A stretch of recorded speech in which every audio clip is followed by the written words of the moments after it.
Marcos 1, 16 a 20. Todos aqueles que puderem ficar de pé, diz assim a palavra do Senhor. Caminhando junto ao mar da Galileia, viu os irmãos Simão e André que lançavam a rede ao mar porque eram pescadores. Disse-lhes Jesus: vinde após mim e eu vos farei pescadores de homens. Então eles deixaram imediatamente as redes e o seguiram. Pouco mais adiante, viu Tiago, filho de Zebedeu, e João, seu irmão, que estavam no barco consertando as redes. E logo os chamou, e deixando eles no barco a seu pai Zebedeu com os empregados, seguiram após Jesus. Que o Senhor abençoe a leitura da sua palavra. Então, estamos aí no início do Evangelho de Marcos. Hoje fazemos uma pausa. Sabem, se olharem para os vossos boletins, reparam que o plano que foi abandonado nos últimos dias era nós continuarmos a série de mensagens acerca do sábado. Mas tendo em conta que era um domingo especial pela apresentação de testemunhos de fé, nós achámos que valia a pena fazer um desviozinho e irmos até um texto bíblico que nos explica melhor aquilo que está a acontecer quando as pessoas que se levantaram e fizeram a sua profissão de fé, no fundo, criar uma ligação entre a profissão de fé e o texto bíblico. É isso que nós esta manhã estamos a fazer, a irmos até Marcos 1. O ambiente daquilo que está a acontecer, aliás, olhem um pouco para trás. Abram aí o Evangelho, abram um pouco para trás, olhem um pouco para trás. Como se podem perceber, nós estamos no início do Evangelho de Marcos. O Evangelho de Marcos ainda agora começou e num capítulo só há muita coisa que sucede. Uma das coisas que sucede é precisamente isto. Verso 16, caminhando junto ao mar da Galileia. E eu gostaria de rapidamente fazer um pouco de contexto. O mar da Galileia, a zona da Galileia, a área da Galileia, a região da Galileia, vai ser o lugar onde Jesus vai passar a maior parte do seu ministério. Agora, eu não sei se vocês têm Bíblias com mapas. Se têm Bíblias com mapas, espreitem aí os mapas nas vossas Bíblias. Para aqueles que não têm Bíblias no escrito, não sei se têm mapas da Bíblia no vosso dispositivo digital. É verdade que se ligarem à internet rapidamente podem ver. Mas se têm um mapa bíblico, olhe só, para ter uma ideia de onde era a Galileia. A Galileia era o terreno mais a norte da Judeia. E esta é a zona por onde Jesus vai desenvolver preferencialmente a sua pregação. E a Galileia está aí, para quem olha de frente, do lado direito tem aí um marzinho, que é chamado o Mar da Galileia. E é junto a esse mar que Jesus vai passar a maior parte do seu ministério, do seu trabalho, da sua pregação. Agora, é interessante porque é o Mar da Galileia, mas na prática seria um lago com não muito mais do que 20 km de largura. Chama-se mar, mas talvez fosse mais rigoroso chamar-lhe um lago. Cerca de 20 km de largura. E neste momento em que o Evangelho de Marcos está a começar, o próprio ministério de Jesus está a começar, há dois pares de irmãos. Dois pares de irmãos que, como nós podemos ver, eles estão a pescar. O primeiro, logo aí no verso 16, que é Simão e André. Sabemos que esse Simão tem um segundo nome, que é Simão Pedro, o apóstolo Pedro. Este Simão é Simão Pedro, o apóstolo Pedro. E ele tem o irmão, que é André. E o que é que acontece? Verso 17. Jesus vê-os e diz-lhes: vinde após mim e eu vos farei pescadores de homens. E logo a seguir, no verso 18, eles deixaram imediatamente as redes e o seguiram. E pouco mais adiante, já no verso 19, Jesus vê Tiago, filho de Zebedeu, e João. Depois do primeiro par de irmãos, Simão e André, há um segundo par de irmãos, que neste caso é Tiago e João. E o que é que acontece? Acontece parecido com o que acabou de acontecer com André e Simão. Que é, verso 19, eles estavam no barco, consertando as redes, e logo Jesus faz com eles aquilo que já tinha feito com os outros dois. Chama-os. E o que é que o texto nos diz? Deixando eles, neste caso Tiago e João, no barco, o seu pai Zebedeu com os empregados, seguiram após Jesus. Provavelmente nós lemos este texto e é possível que quando lemos este texto achemos que as coisas estão a acontecer ou demasiado depressa ou demasiado facilmente. Parece-nos estranho que um mestre religioso, ainda por cima, reparem, no início da sua carreira, Jesus ainda não tinha o reconhecimento que veio a ter mais tarde. E provavelmente parece-nos estranho que um mestre religioso, um rabi, no início da sua carreira, saia, encontre pessoas que não conhece, acaba de as conhecer, diz-lhes, vem, e aquelas pessoas vão. Basicamente, abandonam tudo e seguem Jesus. Muitas vezes nós podemos achar que, provavelmente, isto acontecia porque há 2000 anos era normal isto acontecer. Quando nós lemos o Evangelho de Marcos, ou outro Evangelho qualquer, e lemos acerca disto, nós podemos achar que se calhar estes irmãos, estes 2 pares de irmãos, responderam assim, porque há 2000 anos na Judeia era normal responder assim.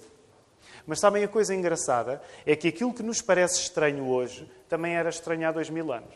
Aquilo que hoje nos parece estranho, de um homem passar a chamar pessoas e elas irem logo, sem haver nenhum processo de conhecimento, ou de dúvidas, ou de esclarecimento, isto que é estranho para nós hoje, também era estranho então. O que Jesus acabou de fazer, nestes versos, é estranho para nós e também não era normal para Simão, Pedro, André, João e Tiago.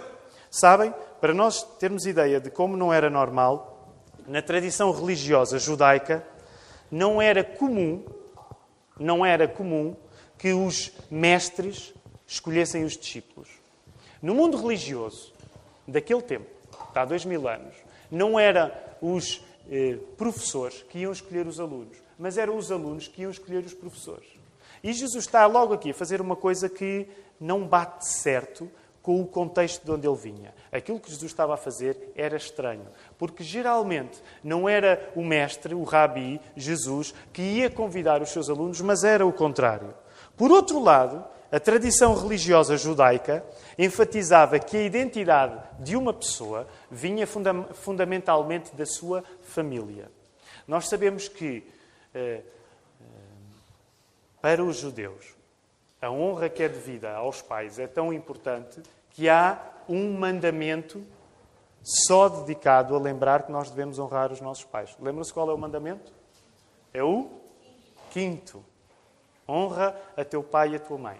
Agora reparem, o que isto queria dizer é que para um judeu, a pessoa quando pensava em si própria, fundamentalmente lembrava-se da família de onde era. É por isso que as genealogias são um elemento integrante de toda a Bíblia, quer do Velho Testamento ao Novo Testamento. Porque a Bíblia acredita que a melhor maneira de tu conheceres alguém é saberes a família de onde ele vem. Agora, isto significa uma coisa, que quando Jesus está a chamar Tiago e João, e eles estão a trabalhar com quem? Como é que se chamava o pai? Zebedeu, não é? Eles estão a trabalhar com Zebedeu, há um estranho que chega, que os chama, e o que é que eles fazem em relação a Zebedeu? Eles abandonam o pai prontamente. E isto, para uma cultura que enfatizava a honra que tu deves ao teu pai e à tua mãe, isto não fazia sentido também. Então há aqui 2 coisas estranhas que estão a acontecer nesta chamada de Jesus, destes homens. A primeira é que não era normal que fosse o mestre a escolher os discípulos, mas era normal que fossem os discípulos a escolher o mestre. E o que aconteceu é que Jesus é que o escolheu. E a segunda coisa é que para uma cultura como a judaica, que valoriza tanto a família, não era normal tu abandonares a tua família para seguires um estranho. A chegada de Jesus é, neste sentido, marcada por uma radicalidade. Jesus está a fazer coisas radicais. E é uma radicalidade dupla. Conhecer Jesus, nós estamos a aprender no Evangelho de Marcos, conhecer Jesus passa por reconhecer que é Deus que se quer relacionar connosco e não nós que nos queremos relacionar com Deus. Esta é uma das primeiras ideias que está a ser sugerida no Evangelho de Marcos. Não somos nós que escolhemos os nossos professores, não somos nós que queremos ter aulas com mestres, mas, na verdade, a verdade teológica é que não somos nós que escolhemos Deus, mas é Deus que nos escolhe a nós. E esta é uma primeira coisa estranha que está aqui a acontecer. Uma segunda coisa estranha é que conhecer Jesus é também reconhecer que Jesus exige uma prioridade sobre todas as coisas na nossa vida, incluindo sobre a nossa família. Sabem, eu sei que hoje é uma coisa bem diferente na nossa cultura. Nós no Ocidente, mesmo num país como Portugal, nós somos um país que hoje valoriza a individualidade. A prova é, não sei se concordam comigo, mas quando chegamos à adolescência, na nossa obsessão para descobrir a nossa identidade, a adolescência é muitas vezes uma fase onde tudo aquilo que os nossos pais são, nós queremos ser. Eu podia perguntar a uma filha adolescente agora, mas não vou fazer. Mas geralmente chega ali o início da adolescência e da juventude e a nossa tendência é pensar, aquilo que o meu pai é, ou aquilo que a minha mãe é, não quer dizer que eu deixe de o amar, mas aquilo que eles são é aquilo que eu não quero ser. Agora, esta mentalidade que hoje é nossa não fazia sentido em Jerusalém de há 2000 anos. Porque na Jerusalém de há 2000 anos, o importante era o modo como tu continuarias a honrar a tua família e o teu pai. E sabem, isto é uma das coisas que nem sempre dá para perceber que era realmente até chocante e que Jesus está aqui a fazer. Porque Jesus está a dizer, a relação que eu quero ter contigo, meu discípulo, é tal que a coisa mais importante da nossa cultura, que é a honra aos nossos pais, ela fica em segundo plano. Agora, e eu não vou pregar sobre isto, mas abre aí um entre parênteses mental na tua cabeça e pensa assim. Pensa nas coisas que são mais sagradas na nossa cultura. Ok? Tira aí algum tempo. Pensa nas coisas que hoje, na nossa cultura, Portugal 2017, são sagradas para nós. Alguém consegue dizer uma coisa que é um valor muito importante para nós? Ok. Futebol, é verdade, futebol, ok. E como é que nós tiraríamos daí... Ok, foi um exemplo bem fora de campo, bem fora de jogo para aquilo que eu estava à espera. Mas, ok, outro exemplo, é verdade. Mas agora pensem num valor mais filosófico. O futebol está certo e é uma filosofia de si próprio. Mas assim, um valor que seja uma preocupação para nós. O trabalho, por exemplo, o trabalho, nem mais. E eu não vou pedir mais, até às vezes, porque eu quando faço perguntas isto corre mal no sermão. Ok? Mas o trabalho, Tom Mané disse com razão, o trabalho. Vocês concordariam que o trabalho ou que a profissão são provavelmente das coisas que nós temos como mais essenciais para nos amarmos a nós próprios? Seguem a ideia? Concordariam que aquilo que eu vou fazer profissionalmente é, em grande parte, uma das coisas que me vai deixar feliz comigo próprio? Concordam? Então o que Jesus está a dizer é a relação que eu quero ter contigo vale mais do que o valor que tu dás ao teu trabalho ou à tua profissão. Tens sonhos profissionais? Jesus não está a dizer que eles são pecaminosos. Tens sonhos na tua vocação? Jesus não está a dizer que isso é mau. Mas há uma coisa que Jesus nos está a ensinar. Jesus está a dizer que nenhum sonho que tu tenhas para a tua vocação é mais importante do que o facto de Ele te chamar.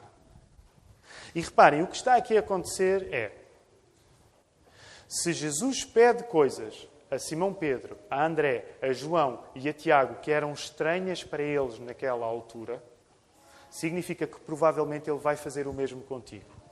Não faria sentido que Jesus, ao chegar e chamar aqueles 2 pares de irmãos, lhes pedisse coisas estranhas, coisas difíceis para eles, e de repente, 2000 anos depois, quisesse ter contigo uma relação onde nada de estranho te ia pedir. Se Jesus pediu coisas estranhas àqueles homens, não estranhes que Ele peça coisas estranhas a ti também.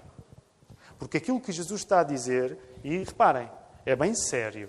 Jesus está a dizer uma coisa, eu sou mais importante do que tudo na tua vida.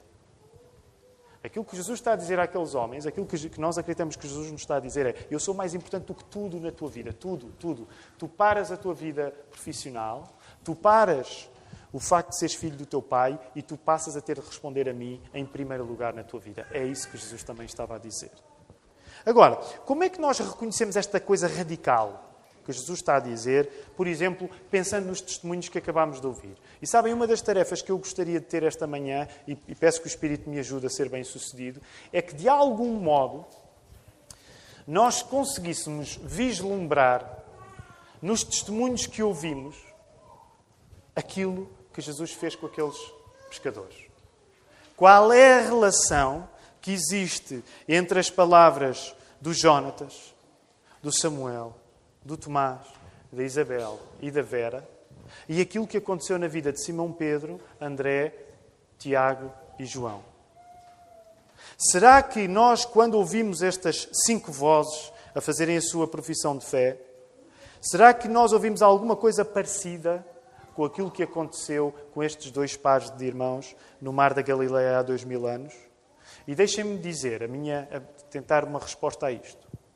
Não sabendo eu aquilo que apenas Deus pode saber, que é conhecer intimamente o coração do Jónatas, do Samuel, do Tomás, da Vera e da Isabel, eu não conheço o coração deles como Deus conhece. E permitam-me ser sincero, nem vou tentar.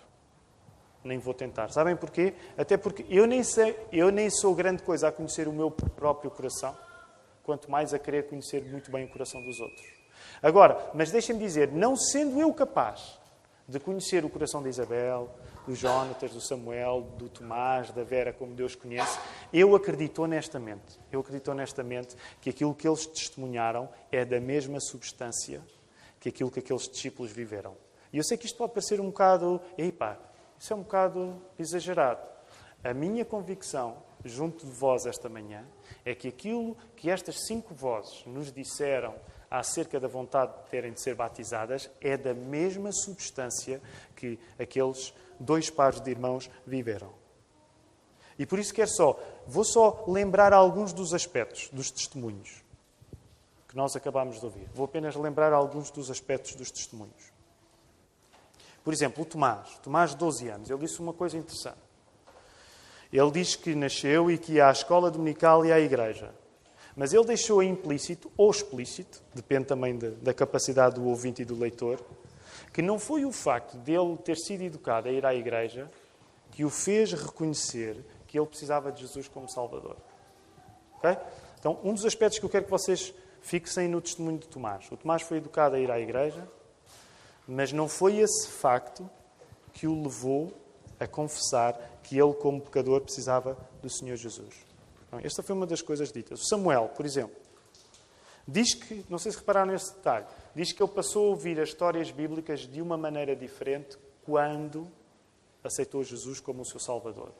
O Samuel, à semelhança do Tomás, também foi educado a ir à igreja desde criança. Então, mas ele diz, depois de eu ter confessado Jesus como Salvador, e agora estou a parafrasear, não foi textualmente isto que o Samuel disse, mas a ideia é esta. Aquilo que eu fazia desde sempre, ouvir uma história bíblica, passou a ser diferente para mim. Um dos aspectos do Jónatas. O Jónatas diz que precisa de Jesus porque é pecador e quer estar perto dele.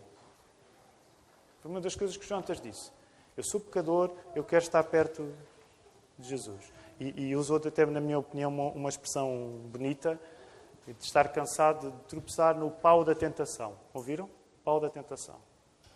Foi uma das coisas que o Jónatas disse. A Isabel disse que uma das razões para querer ser batizada é que ela deseja mostrar o seu arrependimento. A Vera disse que o perdão de Jesus é graça na vida dela e que tem uma coisa, que é o perdão transforma. Agora, onde é que eu estou a querer chegar com estas coisas que pesquei nos testemunhos deles? Todas estas características devem ser vistas à luz de que estas 5 pessoas tiveram, a partir de determinada altura, uma educação religiosa. Em estágios diferentes, mas todas estas 5 pessoas tiveram na sua vida, a partir de determinada ocasião, elas passaram a ter uma educação religiosa. 3 delas, neste caso o Tomás, o Samuel e o Jónatas, nasceram logo a ir à igreja.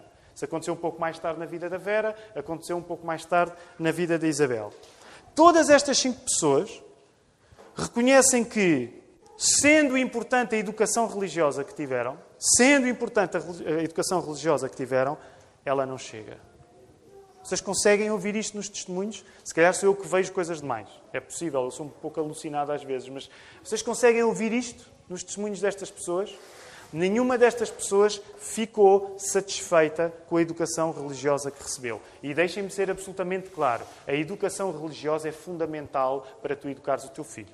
Tu não vais salvar o teu filho com a educação religiosa, mas é bom que eduques o teu filho na fé que dizes ter.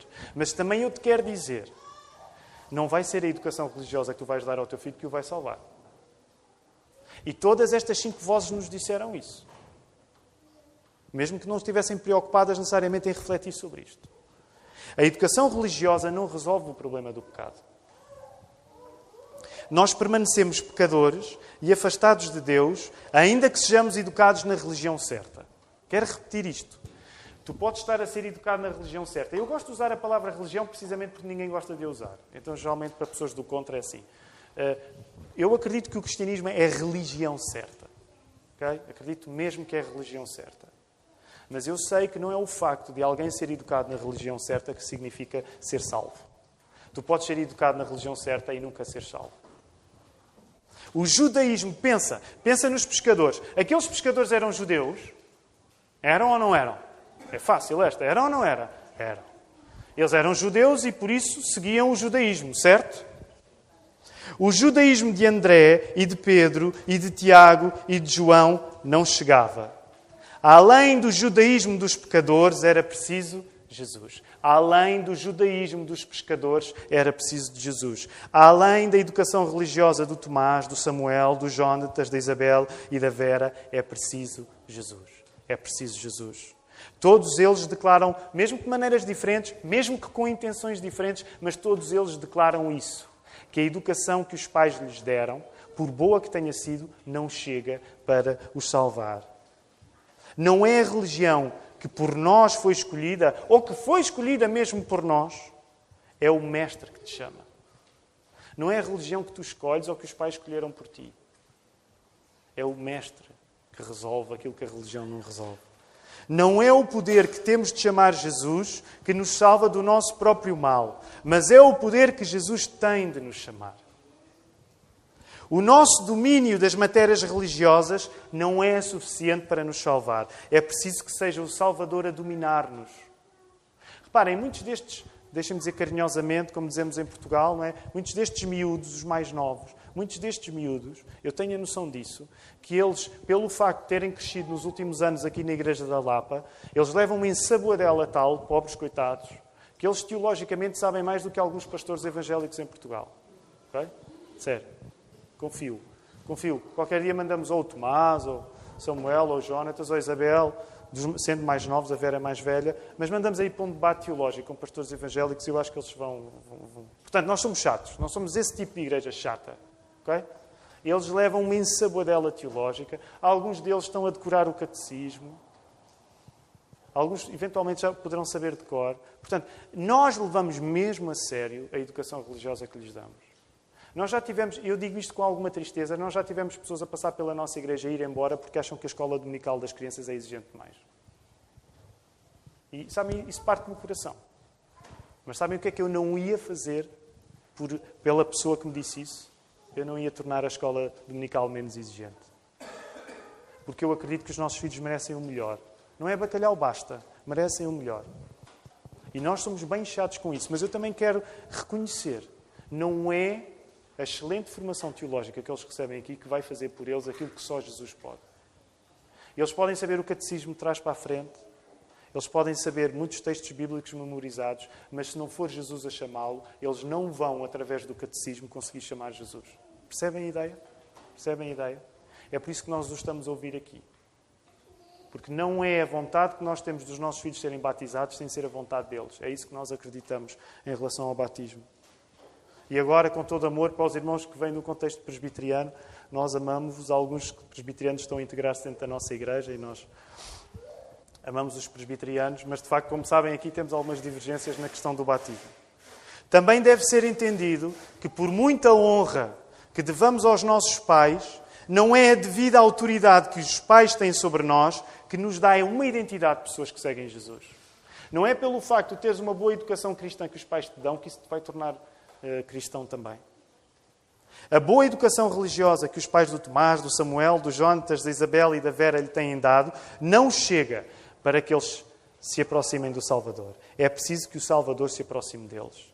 Jesus tem de ser mais importante que os pais que nos dão boa instrução religiosa para que o possamos seguir. Sabem, isto não é fácil ensinar aos nossos filhos, mas uma das coisas que nós temos de ensinar aos nossos filhos é: o papai e a mamãe não são o mais importante para vocês. Deus é o mais importante para vocês. Deus tem de ser o mais importante para vocês. Até para que eles saibam que quando nós vamos cometer erros, e nós cometemos erros com os nossos filhos, mas eles saibam que o papai e a mamã não são a autoridade última. Acima do papai e da mamã, a autoridade de Deus.